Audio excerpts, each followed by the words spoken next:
VeggieTales, LarryBoy versus Spud the Dud. He's slower than a speeding snail, lazier than a drowsy dog, unable to lift dirty clothes from a bedroom floor. Look, in the hammock, it's a slug. It's a bump on a log. No, it's Spud the Dud. Yes, it's Spud the Dud. He's a strange potato who came to a bubbly burg with powers far less than those of normal citizens. It all started one day when he arrived at the home of Junior Asparagus. "I don't want to walk the dog," Junior whined. "Can't I do it later?" "But Wonder Pup is your dog," said Junior's mom. "She's your responsibility. When we got Wonder Pup, we agreed to walk and feed her." That was true, but that was then. Now, Junior just thought that Wonder Pup was a great big bother. "It's important to take on small jobs when you're young," said Junior's mom. "It will get you ready for big responsibilities when you're older." Junior moaned and trudged outside with the dog.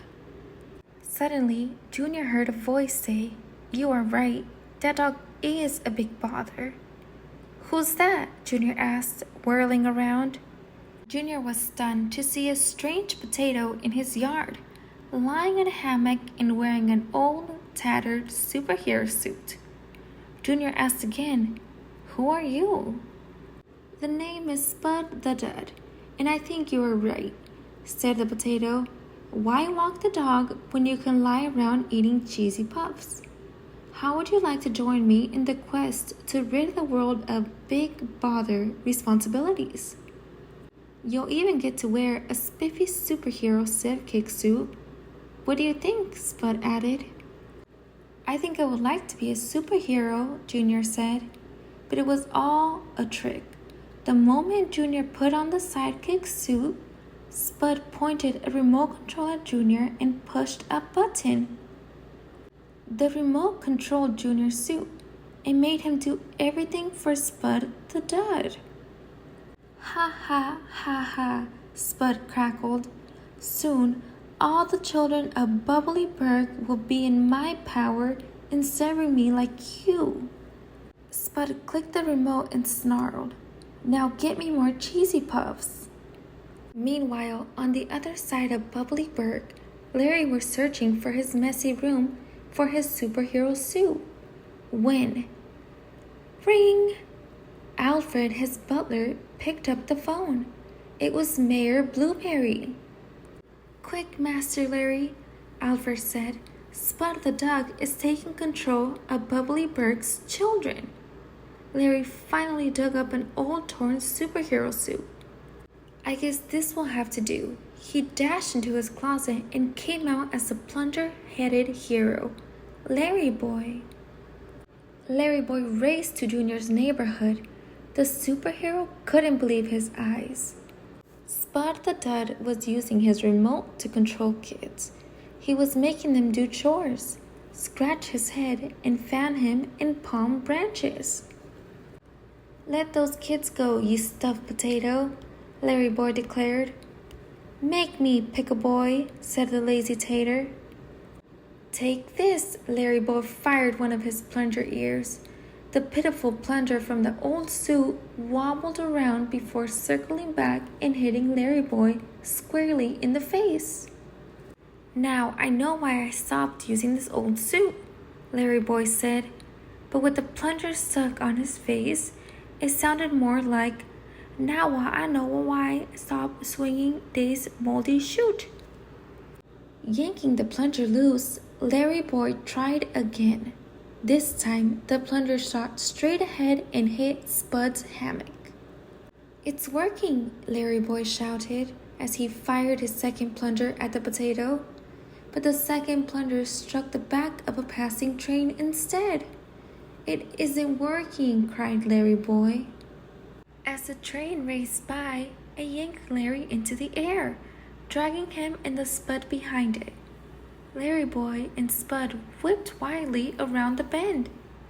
The LarryBoy phone rang. It was Alfred. "Make it fast, Alfred," LarryBoy yelled. I'm kind of busy being pulled to my dorm because my plunger is stuck to a train. I know how you can get free of the train, Alfred said over the phone. Spud the Dud can save you. Bad guys don't save people, said LarryBoy. I've discovered that Spud wasn't always a lazy potato, said Alfred. He used to be a hero with super strength, and he used to be Captain Potato. LazyBoy couldn't believe his ears. Neither could Spud. If I were Captain Potato, I would have a cape, Spud said. Where's my cape? Good point, said LarryBoy. Then LarryBoy spotted it underneath a big splotch of cheese on Spud's hammock. LarryBoy saw the letters CP, Captain Potato. Look, LarryBoy shouted.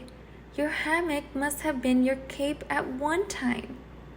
Spud was shocked, and then it all started to come back to him. Maybe he did have more power than he thought.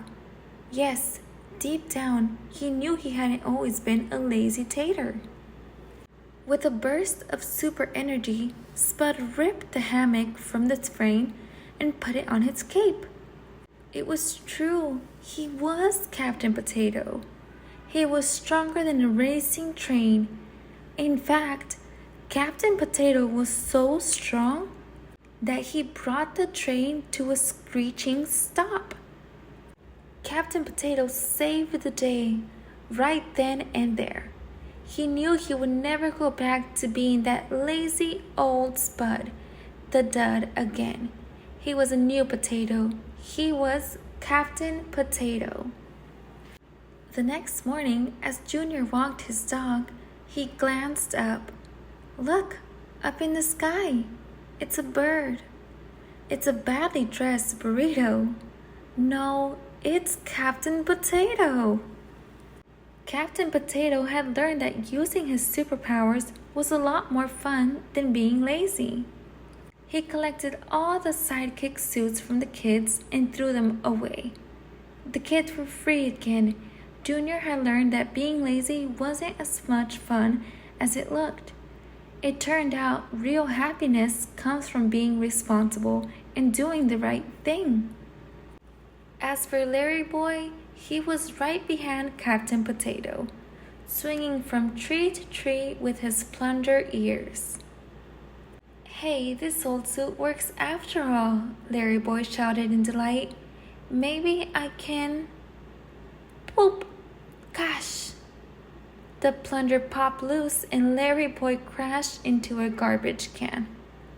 Oops, he muttered from inside the can.